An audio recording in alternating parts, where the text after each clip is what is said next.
Donald O'Connor, born Donald David Dixon. Ronald O'Connor, on August 28, 1925, in Chicago, Illinois, was destined for the stage from the very beginning.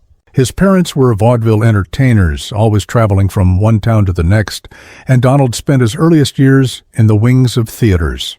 While most children were learning arithmetic, he was absorbing music, timing, and performance. But behind the glamour of vaudeville, his childhood carried sorrow. Several of his siblings passed away at a young age. Those losses weighed heavily on him, yet they also shaped his resilience and gave him the inexhaustible energy that later made him such a remarkable performer. By the age of 11, O'Connor was already in front of a movie camera. During the 1930s and 1940s, he became one of Universal Studios' most reliable young talents. He played lively supporting roles alongside stars like Bing Crosby and lit up the screen with Peggy Ryan in youthful musicals. His boyish looks, charm, and quick footwork made him stand out. Unlike many child actors whose careers faded, O'Connor successfully transitioned into leading roles. A major breakthrough came in his series of musical comedies with Gloria Jean and Peggy Ryan. His comic timing and endless energy made audiences laugh and dance along with him. But his career reached its true peak in the 1950s.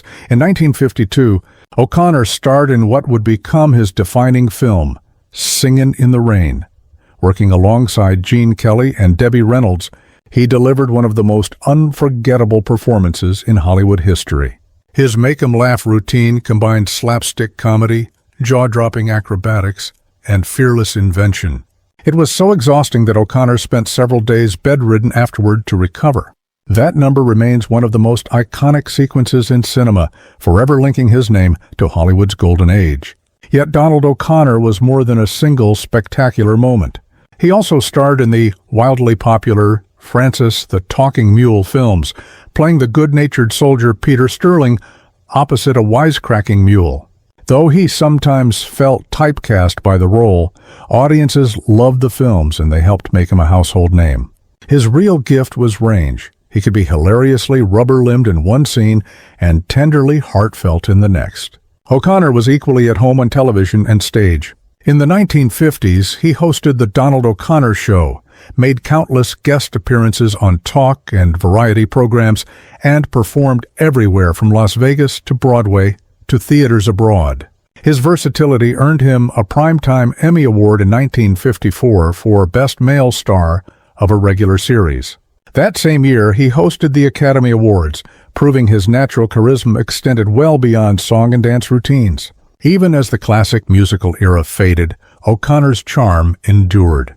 He appeared on television throughout the years and returned to film in Out to Sea in 1997, opposite Jack Lemmon and Walter Matthau. In his later life, he collected numerous lifetime honors, including another Emmy Award for hosting the Colgate Comedy Hour, and in 2003, just 1 year before his passing, a Career Achievement Award from the American Film Institute. He often said the greatest reward of all was knowing he had brought laughter and music into people's lives. Donald O'Connor's personal story was as full as his professional one. He married twice and raised 4 children. In 1944, at just 18, he married Gwen Carter, who was 20. The couple wed in Tijuana, Mexico, and later welcomed their daughter, Donna. For the young actor, fatherhood came quickly, even as his career accelerated. But the constant strain of Hollywood schedules, long absences, and the pressures of fame eventually wore on the marriage. After 10 years, they divorced in 1954, though they remained connected through their daughter. Just 2 years later, O'Connor found lasting love with actress Gloria Noble, marrying her on October 11, 1956. Their marriage endured nearly 47 years, until his death in 2003. Together they raised 3 more children, Alicia, Alice, Fred, and Kevin, and built a home in Thousand Oaks, California. Unlike his first marriage, this union was steady and supportive, carrying him through the many highs and lows of his career. Gloria became his anchor, his constant partner in life. Whenever O'Connor reflected on his career, one name always brought a special smile: Debbie Reynolds. They had shared the spotlight during one of MGM's brightest eras, and his memories of her were filled with admiration and warmth. "She was one of the hardest working women I ever met," O'Connor once said. He explained that when they filmed Singin' in the Rain, Reynolds was very young and had no dance training. Yet she poured herself into rehearsals, working to the point of exhaustion just to keep pace with him and Gene Kelly. He respected her deeply for that determination, believing it helped transform her into one of Hollywood's most enduring stars. But it wasn't just her work ethic that impressed him. O'Connor often spoke fondly of Reynolds' personality. Debbie was just delightful. She was funny, charming, and she could light up a room. People adored her, and I was one of them.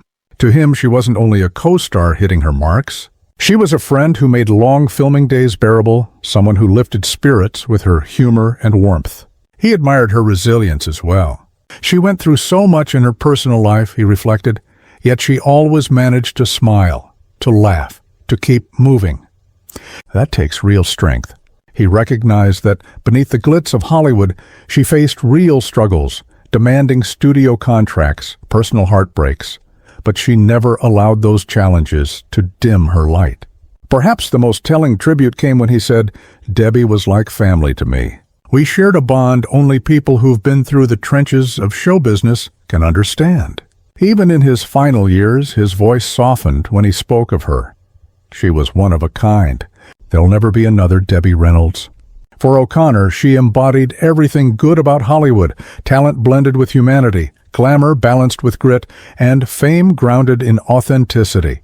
His reflections not only reveal his respect, but also serve as a lasting tribute to one of America's most beloved stars. The demands of O'Connor's career eventually took a toll on his health. In 1990, he underwent a quadruple heart bypass, a major operation that served as a sobering reminder of his own mortality. Though he recovered, his health became more fragile.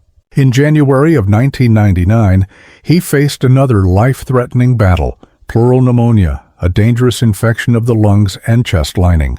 For a man in his 70s with a history of heart trouble, the illness was extremely serious. At one point, reports suggested he might not survive. Yet with determination and care, he pulled through once again, proving his resilience was as strong as ever. Ultimately, however, time caught up with him. On September 27, 2003, at the age of 78, Donald O'Connor passed away from complications of heart failure.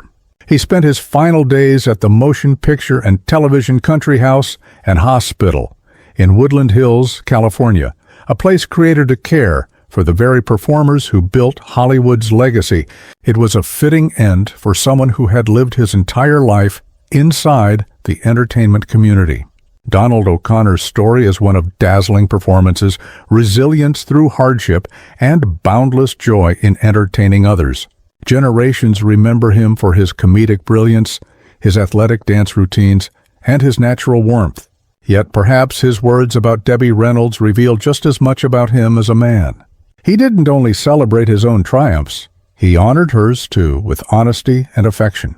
Through O'Connor's eyes, we see Reynolds not just as the radiant star of Singin' in the Rain, but as the hard-working, resilient, kind woman she truly was. In sharing his feelings, O'Connor left behind more than just his own legacy. He left a heartfelt record of respect for a friend who, like him, lit up Hollywood's golden age.